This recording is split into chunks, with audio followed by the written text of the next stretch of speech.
Olá, olá.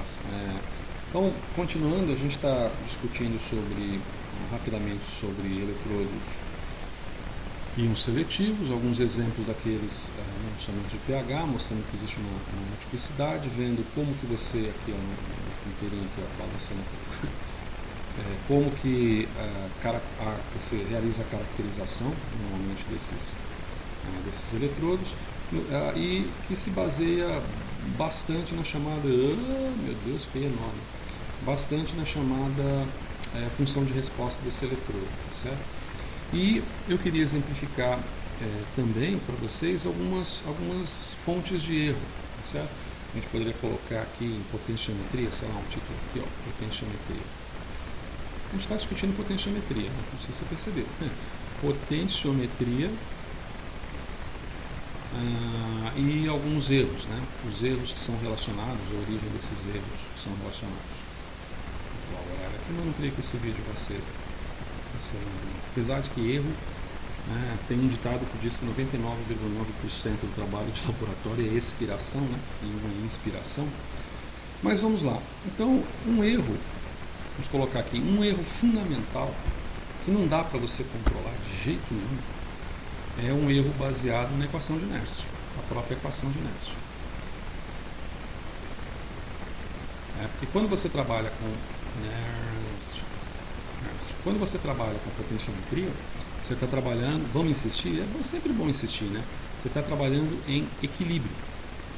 Você está trabalhando com solução quiescente, a solução precisa estar quieta, uma solução quieta, sem agitação alguma, certo? Para você ter uma ideia do impacto disso, certo? Num equilíbrio, uma solução quieta, você pode ter uma diferença lá de 0,1 milivolt, e essa diferença ela pode ser até acatada dentro do potencial de medição da sua célula. Mas se você tiver uma solução com mínima agitação, menor agitação que seja, isso pode significar uma diferença de 2 a 3 milivolts, que não são os milivolts, não se refere ao potencial associado ao experimento em si, simples, a uma leve agitação do sistema, o que pode originar um efeito cumulativo, né, em cima do potencial teórico de medida que é previsto. Então isso aqui tem que ser evitado, por isso que precisa estar em equilíbrio. A equação de Nernst é uma equação basicamente pautada no equilíbrio. Só que ela tem dois particulares que são interessantes. Um é que a equação de Nernst, vamos repetir ela novamente aqui, não custa, né, recordar e ver.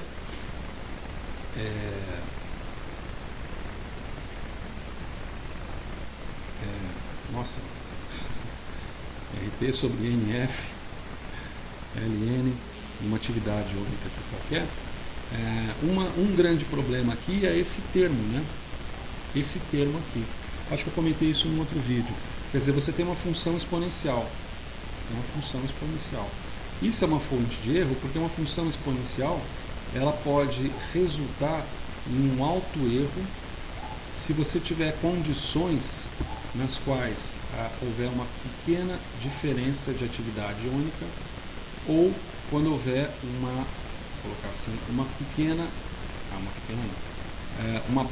pequena concentração de cada uma das espécies, por exemplo,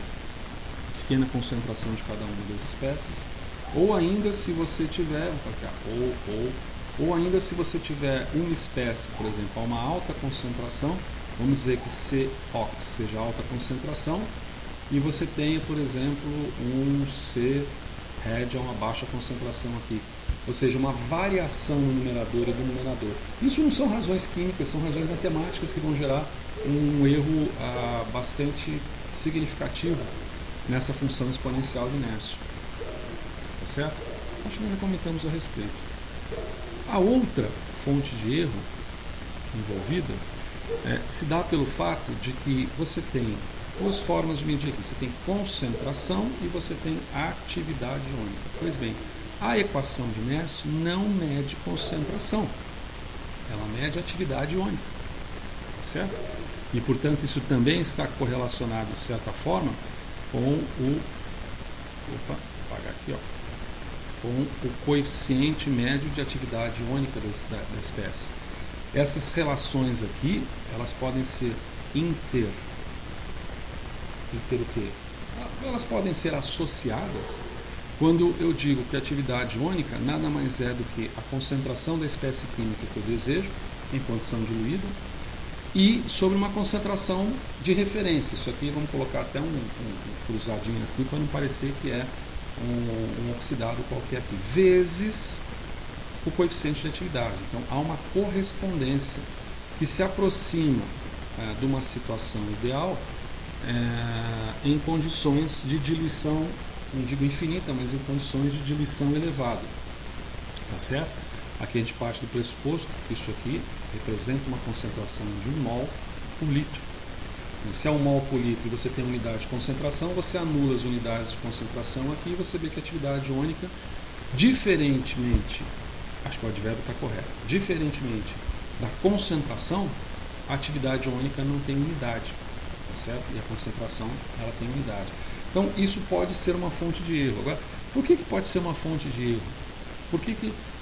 Porque se eu estiver trabalhando, por exemplo, com concentração e essa concentração, vamos colocar aqui então, essa concentração aqui for uma concentração média e isso aqui estiver envolvido em interação iônica, se essa concentração envolver, vamos lá, se ela envolver interação iônica, isso aqui pode dar uma grande diferença entre a atividade iônica e a concentração da espécie química, tá certo? Então isso também gera uma fonte razoável de erro. Uma outra, e agora eu estou fazendo, nossa, eu não dividi a tela, então tomara que os erros sejam poucos, né? Uma outra fonte de erro é instrumental. Resumir desse jeito, instrumental. Aí instrumental é bom que você pode colocar qualquer coisa, né? Mas aqui vamos colocar duas principais.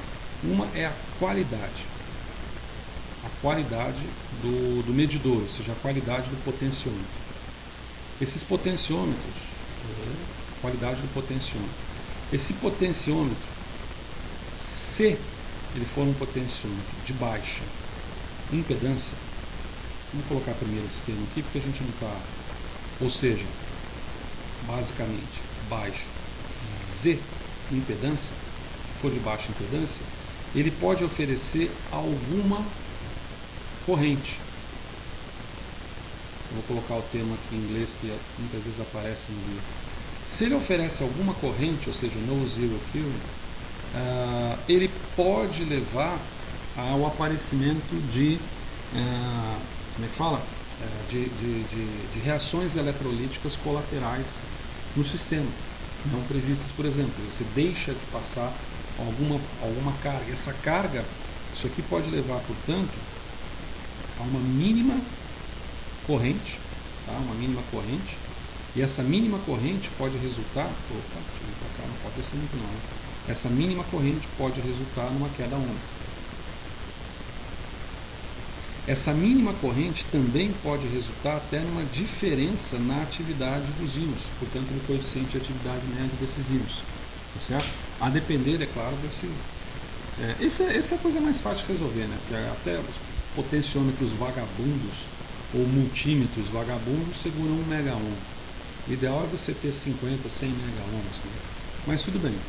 Dentro do instrumental você também tem o eletrodo de referência, o eletrodo RE, o eletrodo de referência.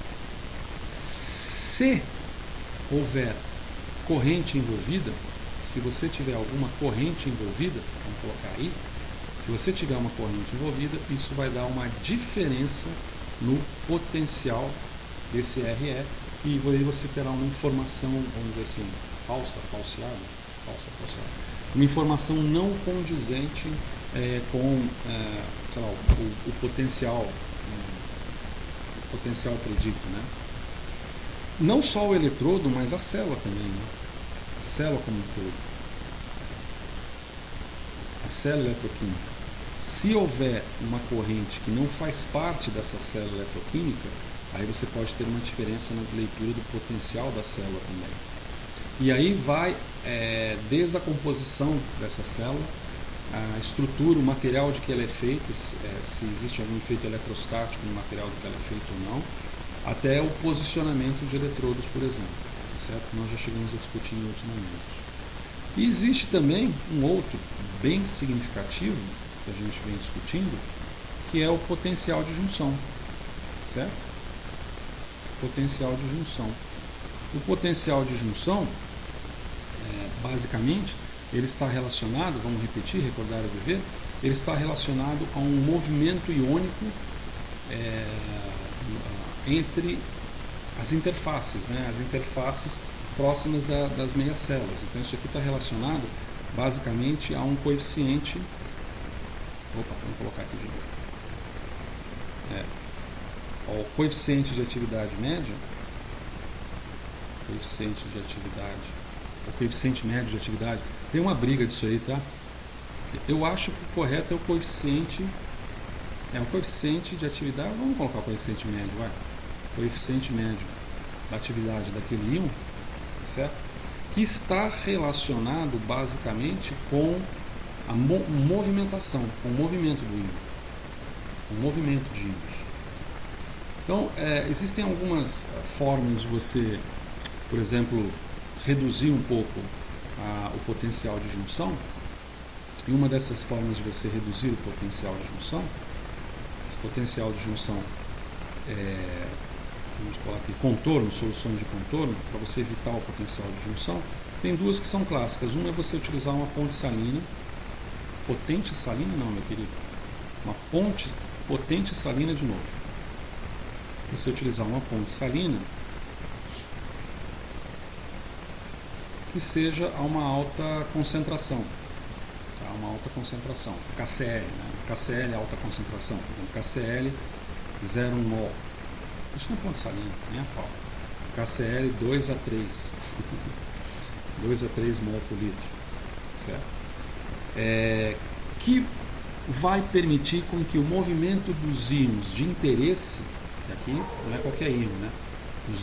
O movimento desses íons de interesse seja subjugado pelo movimento dos íons que estão em mais alta concentração, que são K+, Cl-. Então você tem aqui K+, Cl-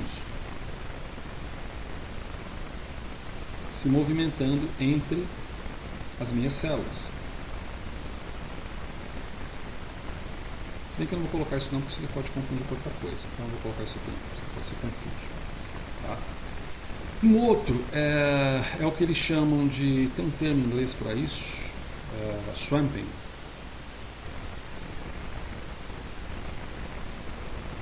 Swamping electrolyte. Seria um eletrólito de inundação. Inundação. Ainda não achei um termo mais adequado, tá? Não sei propriamente se esse termo é correto. A ideia basicamente aqui é você colocar uma alta concentração de um eletrólito iônico. Alta concentração de um eletrólito iônico. Tá certo? Bom, veja, quando você coloca uma alta concentração de um eletrólito, vamos mudar de corzinha, quando você coloca uma alta concentração de um eletrólito iônico, obviamente você aumenta demais a força iônica da solução. Você aumenta demais a força iônica da solução. Tem um símbolo de força iônica, né? Não sei se é alguma coisa representada. Eu, inclusive, numa outra videoaula, coloquei esse símbolo aqui, ó, mas esse símbolo aqui tem a ver com área de condutividade ou área de superfície eletroativa. Isso é meio complicado colocar esse símbolo aqui, vamos só deixar a força iônica mesmo, tá? E muitas vezes essa força iônica é representada por I, né? Mas esse I pode nos confundir. Ou em um meio, né? Já vi essa representação aqui, ó, em um meio, força iônica. Meio porque distribui, né, os dois íons, por exemplo, K+, Cl-, né? K2+, Cl-, né? Cloreto de cálcio. Vamos deixar desse jeito. Bom, se você tem uma força iônica muito elevada, você cria uma nuvem, uma atmosfera iônica de Debye-Huckel muito elevada também. Isso faz com que caia o coeficiente de atividade médio iônica das espécies envolvidas, por exemplo, analito, das espécies envolvidas. Do analito, as espécies contidas no eletrodo. Aliás, uma das coisas que antes que eu esqueça, porque eu vou acabar esquecendo, que é simples também de você diminuir o potencial na junção, vamos colocar aqui, 1, 2, 3. É você introduzir na referência, no RE, você introduz no RE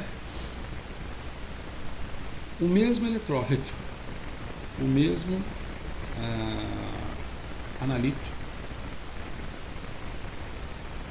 ou o mesmo eletrólito,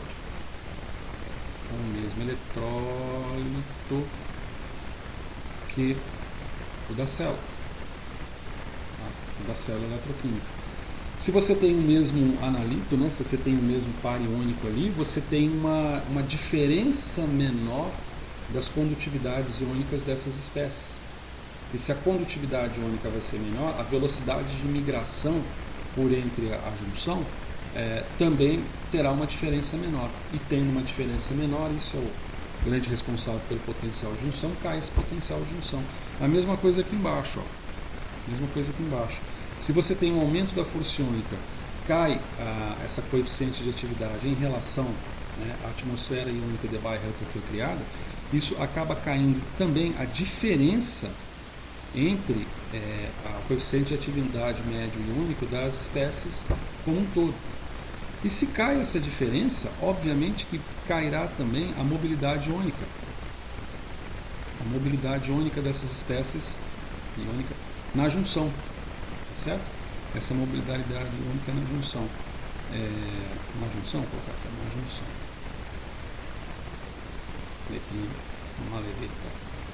Na junção. Caindo essa mobilidade única na junção, cai essa diferença de potencial da junção. E obviamente que caindo esse potencial de junção, você terá como consequência uma queda no potencial de junção.